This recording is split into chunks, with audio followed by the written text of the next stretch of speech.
Okay, AP Chemistry, we're continuing on in the solution notes, and so this is part 7 of the notes. And so we're picking up on page 10. Describe your reactions in aqueous solutions 3 ways. So whenever you have a reaction and you have aqueous solutions, this is great. We have a complete balanced equation, and this shows us everything that's happening stoichiometry, and it's what you learned in first year. But it's not showing you the forms of the reactants and the products. So in reality, we know solubility rules, and things exist as ions in solution, and so they don't actually participate in the reaction. So here is a balanced equation. It's from the double displacement reaction, that example that formed a precipitate. And so I'll pull it up a little closer. We have our lead nitrate and then our potassium iodide, and it's all balanced. I have my balanced chemical equation. I have my 2 in front and my 2 in front over here for my coefficients. Lead iodide and then potassium nitrate are what are formed. Well, in reality, these things are, say, aqueous. So 1, that's a huge hint that they are soluble in water and that they are a solution. But 2, we know nitrates are always soluble, and we know that halogens are soluble unless they're paired up with a heavy metal. And so right here we know that this is soluble, this is soluble, this is soluble, and that this is not. It's a halogen paired up with a heavy metal. So we would know that if we would know it would form a solid if we knew our solubility rules. So it's really happening because on the first page we talked about solubility and they exist in their ionic form. We actually have lead ions, nitrate ions, potassium ions, iodide ions, and then whenever we complete the reaction we have potassium ions and nitrate ions floating around.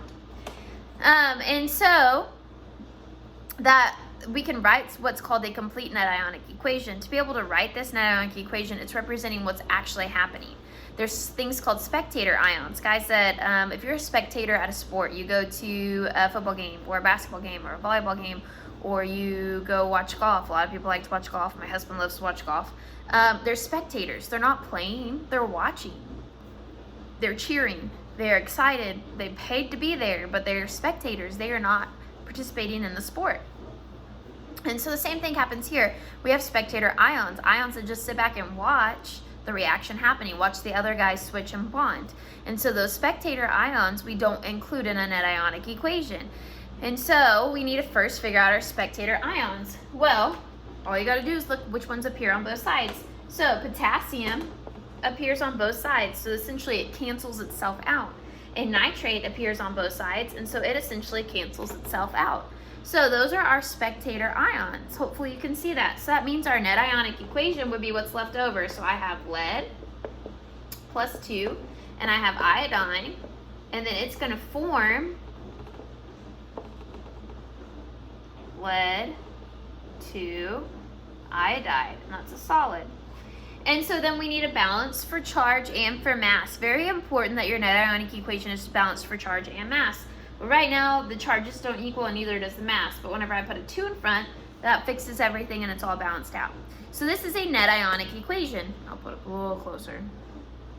So that's a net ionic equation, and that's how we would write one. And so you need to be able to identify spectator ions. You need to know the difference between a balanced equation and a net ionic equation. They're very different, and you need to understand them. They're based off of the same thing, but one of them removes all those spectator ions for you. So that being said, that's that little section in the middle of page 10, and then you have an exercise 9, which is wanting to make you write a balanced equation, then a net ionic equation, a balanced equation, a net ionic equation. And it's actually having you do the complete one too, and then you mark out your spectator ions and have your net. So it's good practice. Make sure you understand how to do it, and then you can move on to the next page.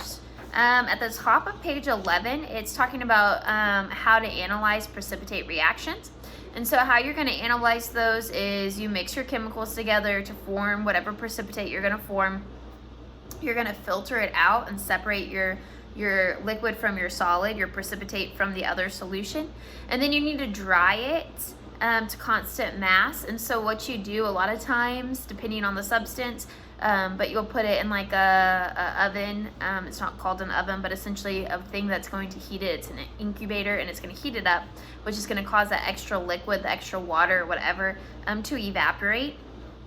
And so you do it a few times and you continue to weigh until you see the mass leveling out, and then you know that all of that liquid has evaporated, all the water has evaporated.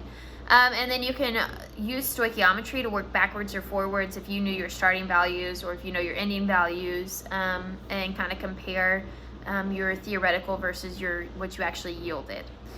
So now you have exercise 10, which is wanting you to kind of test out some of these things that we've been learning in exercise 11. I'm going to pick back up on the next video with acids and bases reactions on page 11 and towards the bottom.